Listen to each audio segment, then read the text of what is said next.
Obsidian App Review in 2025. Is this note-taking tool still worth using, or you should leave it behind? So let's find out, and make sure to like and subscribe first. So, Obsidian is known for its privacy-first, offline-friendly note system built around local markdown files. It's great for students, writers, and knowledge workers who value linking thoughts and ideas. The standout feature is the graph view, which shows your notes are connected visually.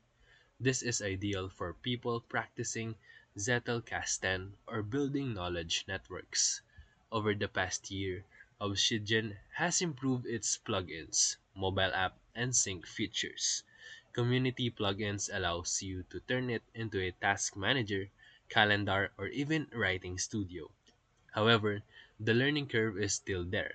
It's not as beginner friendly as Notion or Evernote, especially if you want advanced linking or plugin use.